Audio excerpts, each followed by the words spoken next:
Hey, good Oh, morning. Welcome to the Kerfuffle podcast with me, Simon Whale, and Matt. Oh, it's not Matt Nicol today. Oh, sorry about that. oh It, yeah. You're actually disappointed it's not Matt Nicol. what's what? Well, what's not to like, Well, really? you think I didn't notice? Had him on three times. In a Three row, times on the run. 3 times. You are essentially a Matt Nicol sandwich. Is that possible? No, you're the sandwich filler. Sorry about that. He's lovely. It was a scheduling issue. I don't know what you're doing. You're grooming him, Uh, Matt. yeah, that's exactly right. Yeah. Speaking of grooming, morning, Graham Wilson. What a surprise! It's you on first thing here. So if you want to have it out, as they say, Yeah, I let's deal with the issue in the room, the gorilla in the room. So I do. was talking with Graham Wilson. The ginger gorilla in the room. It's not for me to say. If he shaves it off, he's doing all he can do. That's very true. His efforts to disguise it are commendable. I know I won't be doing that again with my fantastic mane of hair. Fuck you, Jerry Lyons. So Graham Wilson, big fan of the show, was saying what's happening. He says now he's out driving about. He says he needs his little bit of kerfuffle podcast, and he says it's not being uploaded. And as the logistics man, aka who knows how this stuff works, I have to put that firmly in your court. Okay, well, Mr. Wilson, I'm glad you're listening, and there's another 5 people that are listening right now, looking, watching. I just want to say something to you. I'm going to look you straight in the eye. No, he's going fourth wall. The reason why the Kerfuffle podcast has suffered is because Simon Whale has been doing so many professional webinars recently. Have you seen the shit that Kerfuffle is churning out? Be the best version of you. Today's hump day. Let's hope that you manage to push it all the way to the weekend. I am pretty sure. I am going to be the best version of you. You can't suddenly decide that you're professional. You can't do that. Graham Wilson, he is used to crap, right? That's what he wants to listen to in his car. He wants inane Willy jokes. And that's what people tune in for. He's going to get them. He's going to get them now, forever. Can I just change the view? I think this is a little bit too much. Can we go back to that? Whoa, yes. Yeah. I think that's better because, again, the video guys have critiqued us for going out on 4K with StreamYard. And I thought that was because it might show up our blemishes. And look, we've lived a full life. But actually, all it came down to was that the actual video downloads were like 200, 300 meg. So they're just protecting Dropbox. Okay, fair enough. Right, so I'm back on that. How are you holding up the Great British property recovery? Are you still blowing it out? I'm going to be honest with you. We started to flag a bit as we came into week 6 or 7. I can't even remember. But I thought, it's not going to hold up this week. The appointments are going to start to drop off. And then what did Rishi Sunak do? He started giving away your great grandchildren's inheritance. I just need a little bit of a pep up, Richie Sunak, quick. That's exactly what happened, and so it's gone mental again for good reasons, which is good. Well, and that is obviously. Simon, this is awkward. One of your jilted lovers has written in. Matt, ring me.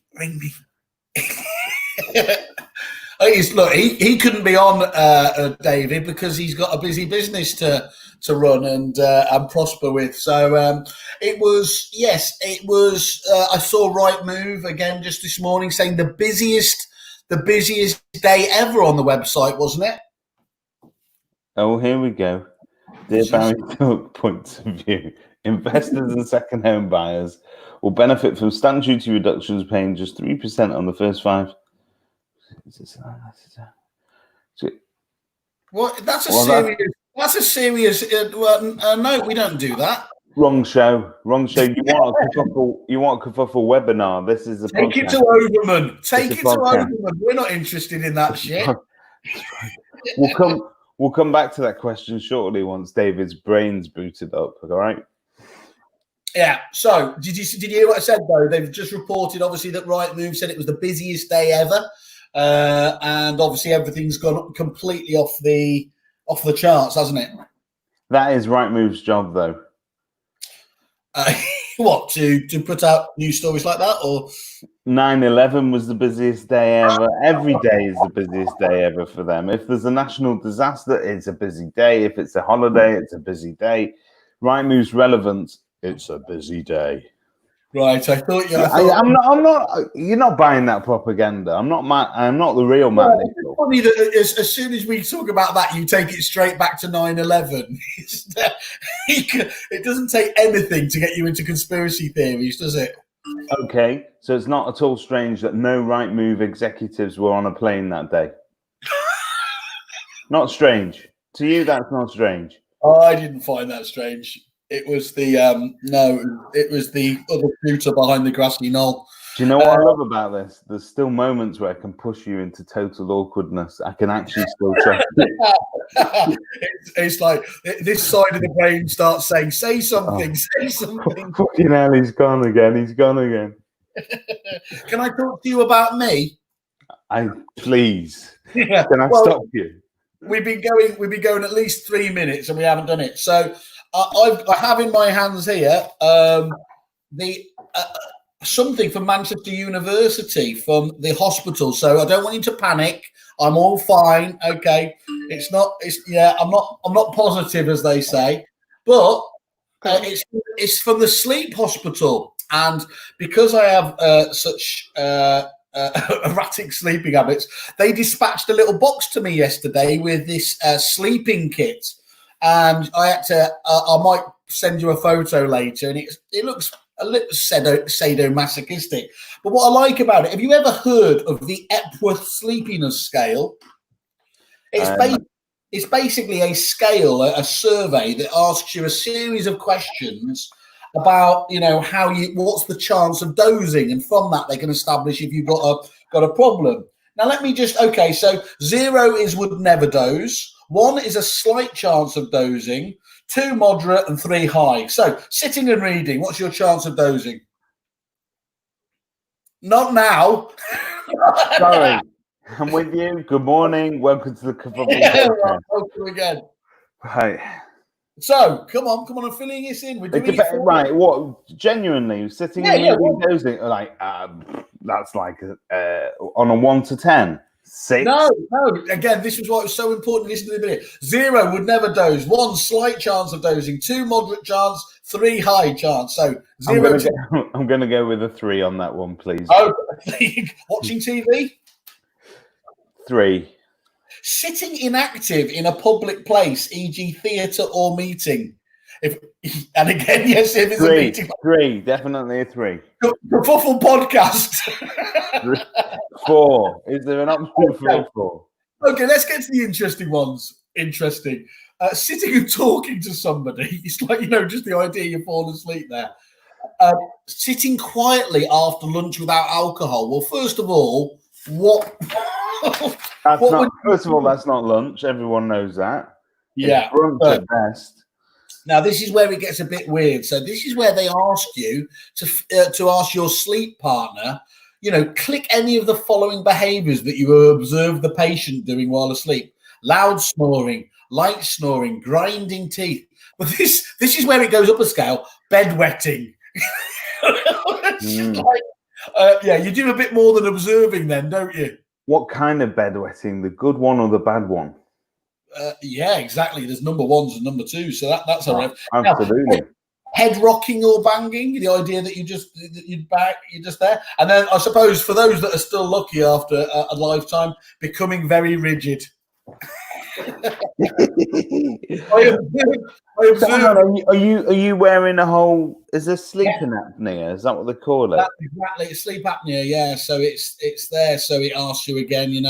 Did you have alcohol in the evening before the sleep? Yes. If yes, provide details, time, quantity, whether it was a wine, beer, or spirit. Gin, obviously. He's always liked gin. I've always like it's getting you back in the mood.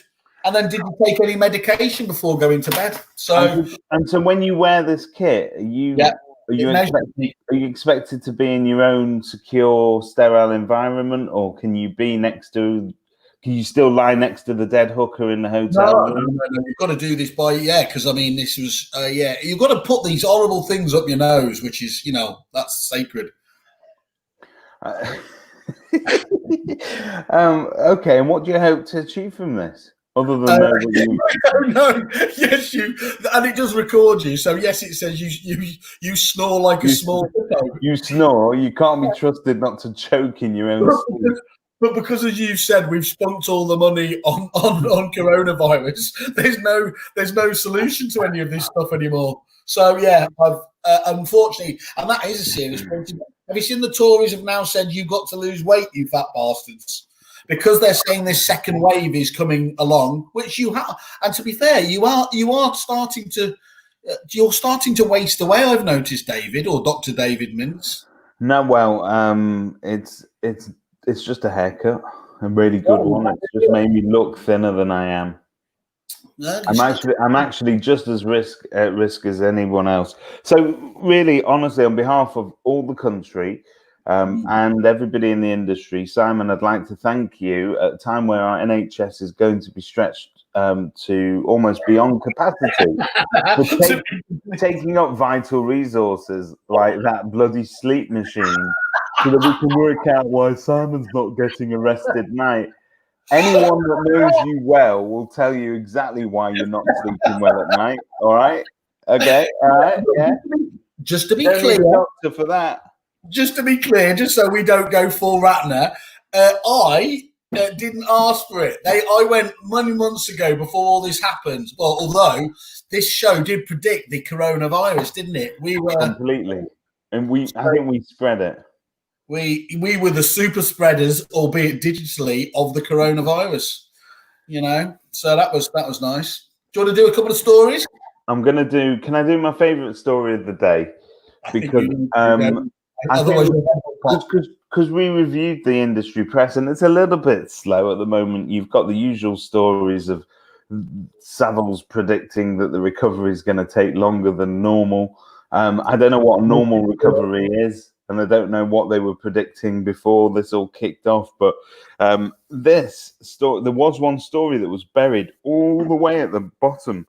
Yeah, of the Property Industry Eye news page, which shows that Ros Renshaw is really missed, because if she was around, this would be number one story in headlines, breaking news, because this, my friend, is cutting edge news. Are you ready for it? Are you strapped in, everybody? I am. This must be something about job losses or Trump or... Headline, NEA Property Mark unveils partnership to foster the next generation of PropTech firms. Yes, that's true, everybody. The NEA has finally discovered PropTech. Okay? And I quote Mark Hayward, Chief Executive of NEA PropTech, Property Mark said, PropTech is an exciting and growing industry in the UK, and the launch of Reach UK's scale-up program comes at a time when many startups will be concerned about their future. Honestly, come on. You did a seminar this week about PropTech 3.0. Yeah. NEA Property Mark, they've just discovered PropTech 1.0. Well done, guys. As usual, you've got an agenda here, haven't you? I think you're being very harsh. What this is, if you look underneath, it's actually, I think it's quite an exciting story, because what it's talking about, what it's doing is, for once, it's leveraging the power of Property Mark and all of those 16,000 members, and giving what a lot of these prop techs want access to. A lot of those members, because of course a lot of these guys are techies. They don't come from the industry. We were lucky enough to interview on the show this week, of course, 3 agents that have launched prop techs, but that's not the norm. So a lot of those businesses, it's the distribution that they're looking for. I mean, not to a large part. That's why we did Kerfuffle, of course, because we wanted to help that kind of there. So I think it has worked really, really successfully in the US, where I happen to know that the NAR, as they is with the version of Property Mart, helped companies like Australia. What's their name? Active Pipe from Australia get access, do a distribution deal, and that company gets what it wants, and of course, they get access to a brand new technology that they probably didn't have before. So. Yes, yes. Then you go. You can pay your annual fee to Property Mart, get access to all this great new technology, or you can just sign up with Kerfuffle for free. Well, there is that. And the other thing is, you can't sign up to any more prop tech, can you? Is there any room in your business now? You come off every show and go, I want that one. I've started to trial actually some of the prop tech that we looked at during lockdown, and it's look, I mean, you know the other day I was on one of your I think was it your prop tech 3.0 webinar, I can't remember which one, and I arrived fashionably late again, and I managed to get one sentence into the whole thing. But I think what I would comment is, and this is genuinely is something that we found, if you were to look at prop tech 10 years ago, they would send reps into the company, and if you were lucky, they'd have a PowerPoint presentation that would give you a fairly good visual representation of what they want it to do. And so this is what it could look like. And so the rep would say things like, yes, it can, it should integrate with your Outlook calendar. We're working on a reach around for that. Yes, Open API. Yes, our tech guys are busy working at that. We hope to be able to release that. It's in beta testing. And so basically what they bought you was a less than viable, minimum viable product. And what I'm saying now about prop tech is that once you get the guys in to demo it, or they're demoing it online, it actually works out the box. It's incredible, isn't it? And us as estate agents were still like going, "Are you sure? Are you sure this is going to work?" I told you, friend of the show again, Christian Byfield, he was kind enough to invite us down to kind of the pre-launch of that depository.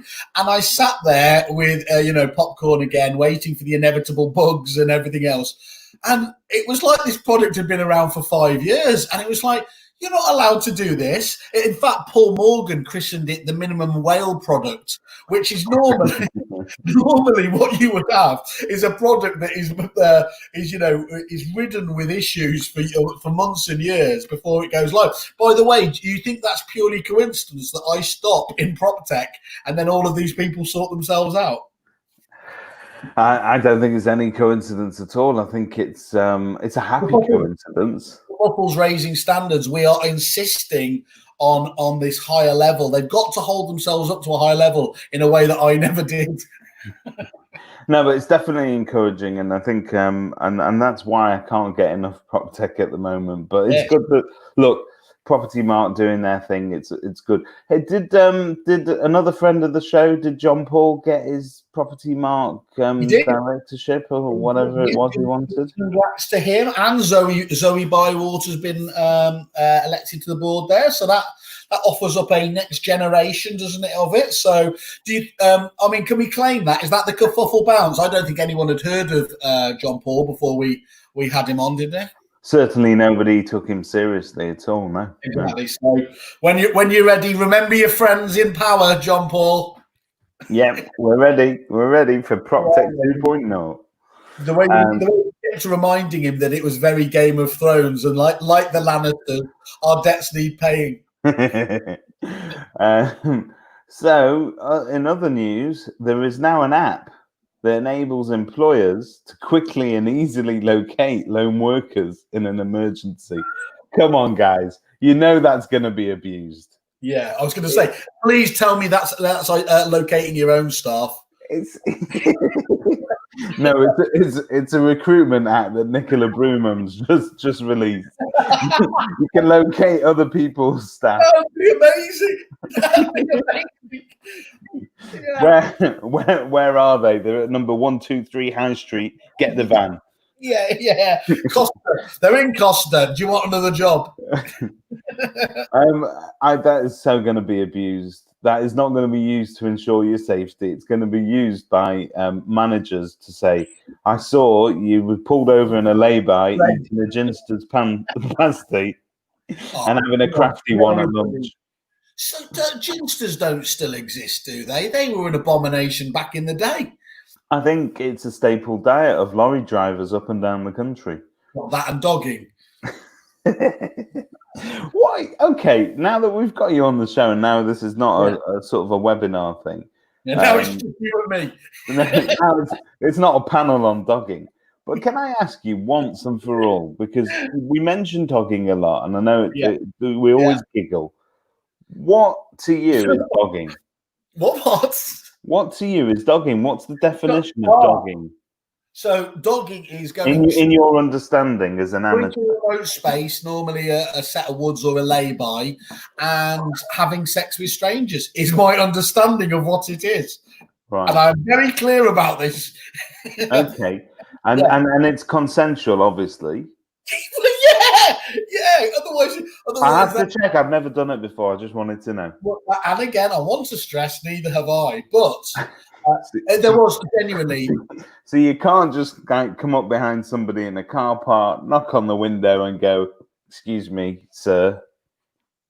No, yeah. Again, you're back into Tory MP role now. No, so there was and Channel 4. You've got to bless them. They're always good for this stuff, aren't they? They did a show on it before where they were interviewing actual doggers, and they had face masks of basically garden animals or whatever.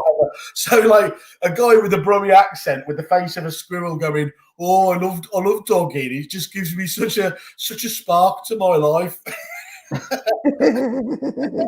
and then with this partner who is the size of a small hippo, who goes, "I just need to get my satisfaction." And then she is not starting a song, believe me. It's quite scary. But so obviously this is prearranged. There must be a website or an app you can go to. No, and you were right. It is the traveling salesman or truck drivers. They were interviewing them, and they were talking about, "Oh yeah, well, I love it. I stay away for 5 days on end, and literally, getting my end away." There's some weird stuff going out there, David. We're weird. Do you know what? I'm going to go even a step further. I don't think I've ever had sex in a car. Ever. Moving? Is that moving? Are we allowed to? I'm not saying I've not enjoyed, sort of moments of quiet reflection in a car on my own, but we're back to my survey again. Oh yeah. Sorry. Yeah. That's the only reason. I'd fall asleep so quickly afterwards I'd roll the car. Right, and he bounces so effortlessly back in. Yes, to what's the story now? Carnage on the high street. 7,000 more jobs are put at risk as John Lewis, Boots, and Burger King take a cut.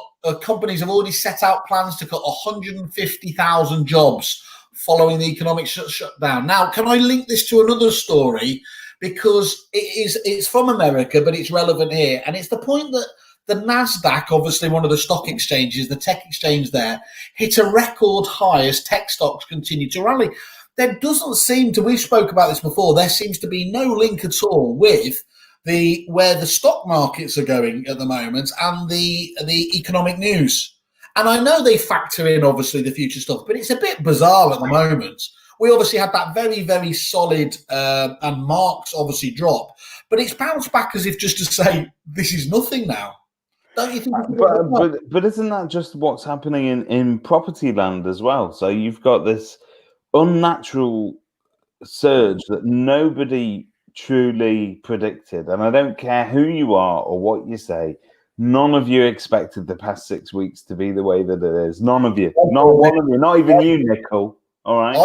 I called it. I said it was going to come back, but I thought there'd be a little bit of a sort of what they call like baby boomer bounce, where people are so. It's like post-war. People were so happy to be alive and to be free and to be able to do whatever they need to do without dying. But let's face it, we're not out the woods yet, guys. Nowhere near. Here we You go. know, look at Whaley's haircut. In fact, Simon Whaley's undertaken not to have a proper haircut until Corona. They found a cure for it. 2023. No, but I think there is a complete disconnect between what the financial markets do and the reality. And if I was an American, if you look at the rising rate of infection there and death, and you see the total carnage of letting a spoiled toddler take a hold of the wheel and dictate policy. I mean, hang on, is this Kerfuffle? Is this Kerfuffle or is this America? This is America, but it's crazy. It's crazy. It's insanity. So you get the streams are merging now, David. This is why I warned you about having your little podcasts. I did look at that, but you know what? Who's that? Hello. It's Lena Masaldi, obviously. Should know that. We haven't got groupies, have we? Oh, my God, that's amazing. TV news, David, and I'm excited about this one. Now, I've missed the first 5 series of The Crown. I don't know whether you've seen it, but they have confirmed Series 6. I can stop you there. I can tell you how it ends. Yeah,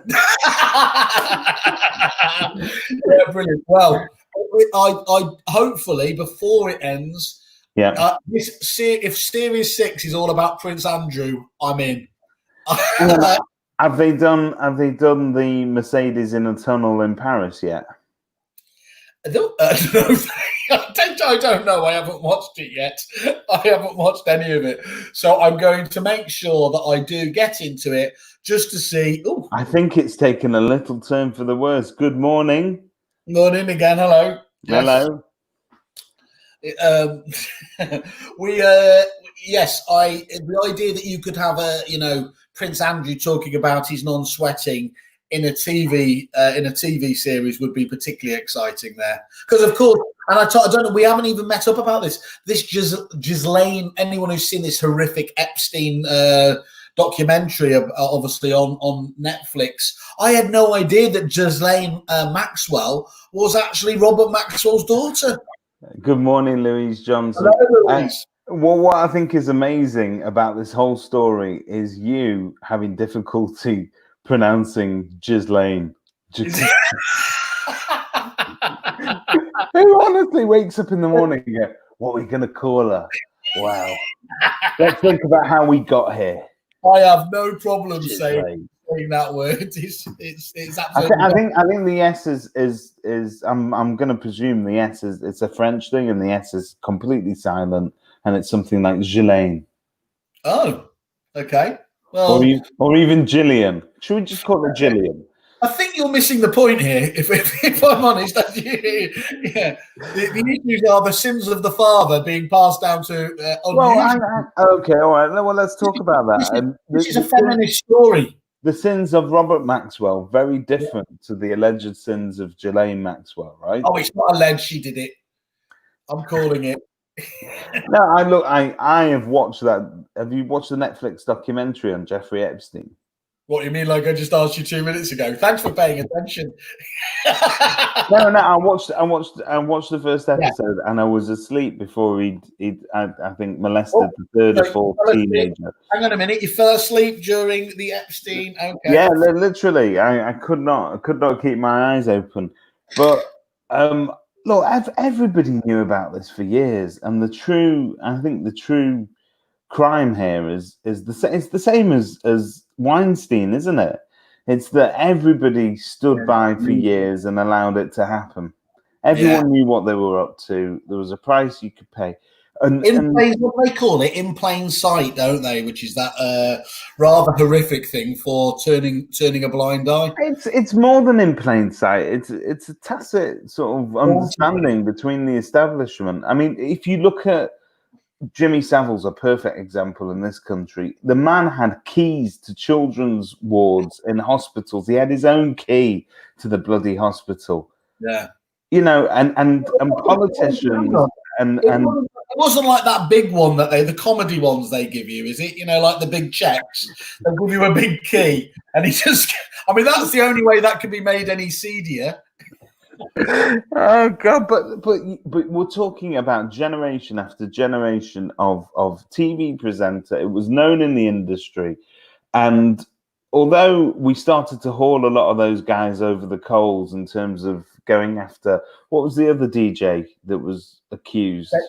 David Lee Travis, yeah, and your likes of Rolf Harris allegedly, and all of those sorts of people.